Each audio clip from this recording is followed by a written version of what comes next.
something though. Is it easier to cheat, to get sexual desires fulfilled, than it is to go ahead and get married, take on responsibility of family, pay bills, raise them up, be there, be present? No question.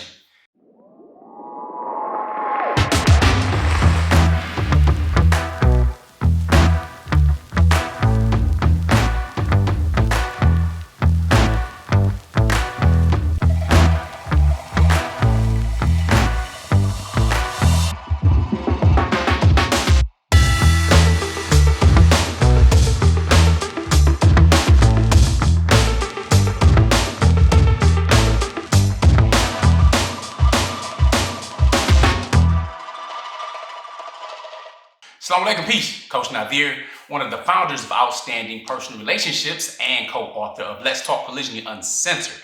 And today I want to answer a question, or at least I want to address a question that I get relatively frequently. And it's not just me. I mean, my wives also get it as well. For those of you who don't know, I am married to Coach Fatimah and Coach Nyla. I practice polygyny and have been doing so for over 11 years. So I've been married to Coach Fatimah for 26 years.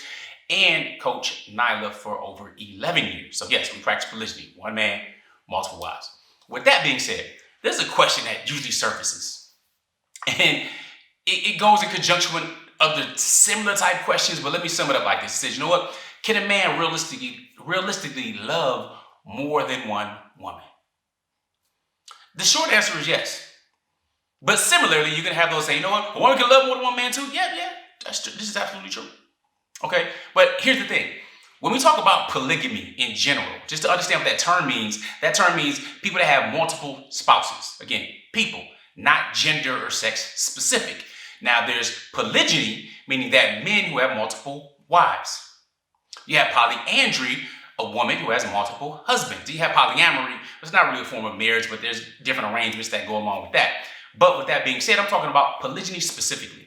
Because here's the challenge. The challenge comes with when a woman usually is trying to find out why a man will want to marry more than one wife. And like I say, listen, it's just like trying to explain to a man and have him fully understand what it's like to have a menstrual cycle or what it's like to give birth. All right. We're never going to be able to understand that. We can think about it intellectually, biologically, scientifically, all of that, but we will never really understand. All right, there's something that's just inside us in general. Now, do all men want that? No. All right, let me share something with you. See, when we're talking about loving more than one woman, we're talking about polygyny, we're talking about men of value, men that stand up and are willing to take care of a family. I'm not talking about bums. All right, we have to get that. They're not on the same plane. This is not some legalized cheating or anything like that. Think about it like this. Jesse Jackson, multiple affairs, child out of wedlock. All right, you got, John Gray, Pastor John Gray, right? You have, if you're Muslim, you got, Tariq Ramadan, right? Muslims, everybody, no matter what their spiritual upbringing in this, every religious faction, whether you believe or don't believe in something bigger than yourself, if you will, have people that cheat, that are immoral. And at Outstanding Personal Relationships, again, we're not anti-monogamy, we're simply pro-morals. But the reason I bring these people up is because they cheated, well-known cheaters. Doesn't matter if you're talking about presidents or mayors, politicians, pastors, religious leaders, imams. It does not matter. But these men cheat. And again, it's not only men that cheat, women cheat as well. But let me tell you something though. Is it easier to cheat, to get sexual desires fulfilled, than it is to go ahead and get married, take on responsibility of family, pay bills, raise them up, be there, be present? No question. See, polygyny is here to protect society. All right, you have a nuclear family, you have a father that's supposed to lead the family, be responsible for the family. So it's very dismissive when it said, it's just to fulfill your sexual desires and lusts. Understand, ladies, you are not like men and men are not like you. I mean, it's really simple. I know people come with an anomaly. Women want to do this and do this just as much as men. No, you don't. You don't have that engine inside you. Now, do you have sexual desires? No question. Can you be attracted to multiple people? Yeah. Now, when it comes to marriage, you want to be married to multiple people. I haven't talked to any sane woman that says, you know what? I believe in gender roles and my femininity, and a woman, I want to be married to more than one man. No, they may talk sexual fantasies and threesomes and all that kinds of stuff, right? Because that's just a part of humans and sexual fantasies, whether it's deviant, you may feel it's deviant or it's not. Totally up to you. From that point, imagine with your imagination, your fantasies. But we're talking about marriage. I haven't come across one woman say, yes, I like to take care of more than one household, and whether it's wash or be provided for, and wash these drawers and these dishes and make sure I make these meals for these multiple men and blah, blah, blah, and deal with, problems when it comes to testosterone battling or what have you. Nah, I haven't come across a woman that said they like to do that. But as a man, it's a little different. It's a lot different, actually. I come across men and say, yeah, you know what? I want to have a big family. I want to really focus on legacy. I want to build. And in building, you need more people, more than maybe one wife maybe provide you for if you're talking about a lot of children. And you have that ability because a man can produce and procreate as long as he can perform until, right? Where we don't have that biological clock issue. So with that being said, can a man love more than one woman? No question. And I know that one of dealing with the many people that we deal with when we're counseling or coaching people that are our students over at outstandingpersonalrelationships.com, one of the questions that women ask men when they find out there's some type of infidelity that has occurred is, did you love her? Meaning, was there some type of emotional attachment? And it's interesting because men don't ask the woman that. Do men automatically assume that if a woman is having an affair, she's cheated or admitting, he already is assuming that there's some type of emotional connection because it's a woman versus a man. And this, again, whether you're talking about it from a sociological perspective or biological perspective, that part really doesn't matter. We're just talking about behavior between men and women. So when it comes to men wanting to be responsible to fulfill some things and grow strong, yeah, marriage is on the table because he wants to do something morally. But isn't it much easier to not get married to fulfill your lustful sexual desires? Yeah, it absolutely is. Now, does sex play a role in polygyny? Of course. I mean, you're not going to marry somebody that you're not going to have access to or don't want to have access to or don't have any attraction for. All right, I'm not going to act like it's just only an altruistic thing where, oh yeah, you're just doing it to help and do. No, you can give away money, give to charity, you can donate time and volunteer and all that types of stuff. So when it comes to marriage, of course, as part of marriage, one of the main contracts you have is your private parts with her private parts, whether that's multiple women as a man or not. Okay, the point is moral standards. Now here's the challenge. The challenge comes when we try to implement or put our own preferences and make them principles. We want to make our own preferences principles. So when I'm saying it to you, see, sometimes I might get direct and to the point. I'm talking to you like a father. I may be talking to you like a brother. I may be talking to you like a son. And I'm just sharing information with you, right? That's it. A lot from experience, a lot from what we work with, just an amalgamation of knowledge and things that we learn. But here's the thing. If you are willing to dismiss manhood, dismiss a man's feelings and emotions, don't expect him to respect you.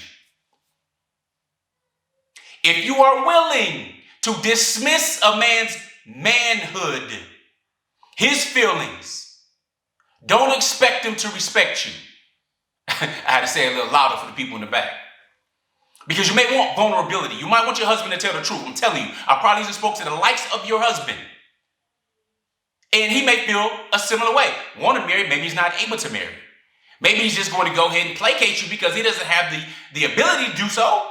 Or maybe he just doesn't want to and is actually of the rare that are saying, I don't want more than one. Or maybe he's of the more acceptable kind to many women that will go ahead and cheat as long as he don't bring nothing home. I was recently on a talk show where all the ladies are like, look, my grandfather and grandmother's married 40 years. Well, two of the people saying the grandparents were married for decades upon decades. Yes, their grandfather cheated, but he always brought the money home and did such and such. So it was acceptable in their eyes. For me, that's immoral. Now, I heard that my grandfather had two other wives other than my grandmother. Family doesn't want to talk about it, so I really don't know them. But, it is what it is. This is something that's known and more accepted, and it's sad, and it's messed up, and it's devastating women and children and families in our communities. Because if we allow and think it's okay for men to go ahead and do what they want to do and sow their wild oats, right? And leave it for others to try to take care of or just continue denigrating. But we have a problem with polygyny for a man stepping up. Willing to take care of the family, not just to dip in the family, not to just dip into somebody for a weekend or two or what have you. That's more acceptable, which is ridiculous. But we get to that point when we dismiss men and not have the conversation about polygyny. As an adult, if you are a woman and you're watching and you're over 18 or you're an adult, You should be able to have the conversation with your prospective or intended husband, or if you're already married. Why? Because you're an adult. Having these conversations with someone who's supposed to be the closest to you in friendship and love and honor, you should be able to have that conversation even if it's uncomfortable. Matter of fact, especially if it's uncomfortable. This is something I wish I'd have done in the early part of my relationship with Coach Fatimah. You know, the challenge is I wasn't taught specifics about polygyny and how to bring conversations up to deal with other people and all this type of thing. I wasn't taught that. So I tried to figure it out on my own, messed up, lots of mistakes. But now we're in our chapter 11, if you will. So our chapter 1 in the early chapters, there's a lot of drama, a lot of other stuff and things going on.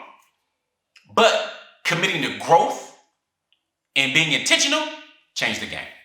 So with that being said, I just want to address that question. Short answer, yes, man can love more. But it takes a person that's more than twice the man to go ahead and do it.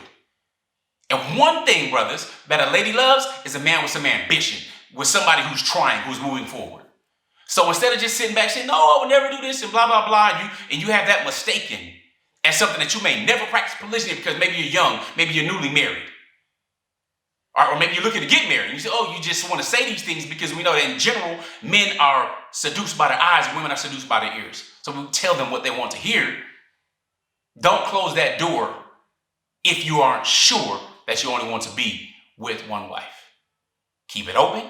Minimally have the respect intact as a man for you, for your honesty and being open, and then closing it, changing your mind, and have to come back around. All right, because there's a lot of emotional work we need to do because we built as warriors. And warriors, you're not going to be out there, a whole bunch of vulnerabilities, and we're going to talk it out, we can get together, we can do all these things. Nah, that's really not how we operate. But it does take growth to get there and be able to develop effective communication. So with that being said, hopefully I answered the question. I know I like to get to the point sometime. I can be excited, if you will. Some may say passionate. Some other people say, oh, it's just too blunt. It's too... Listen, I'm a grown man. And I expect you to be grown. We should have some grown conversations. So even if you don't like my delivery, take the content with which I share it and ask me any questions. Shoot it back, tear it up, bring it down, whatever it may be. Let's talk about it. It's that time. We're adults. We're in a whole new time, in a whole new place where we have all this information and ain't no way we should be having a conversation about building families and communities. And at least having those who are qualified and able to step up or in that process, stepping up and changing the game for future generations. That's how you stop generational trauma with strong men. All right, with that being said, remember to practice GLC and know that I'm Coach Nazir. I'm the coach to help people get their shit together. Assalamu alaikum. Peace. Here are 3 ways outstanding personal relationships can help you. Make sure you guys are following us on our social medias at Outstanding Personal Relationships on YouTube and Facebook, and on IG at Outstanding Relationships, and also Clubhouse under our names. And make sure you go to outstandingpersonalrelationships.com and sign up for our email list. And there you will get updates on our new book, Let's Talk Polygyny Uncensored. Absolutely. And last but not least, when it comes to coaching or counseling, if you want to work with us one-on-one or in group settings, make sure you're on that website and reach out to us because we do have very limited spots and we usually have a wait list. So with that being said, GLC. Make sure you are growing intentionally, loving fearlessly, and connecting on a higher level every single day. Assalamu alaikum. Peace.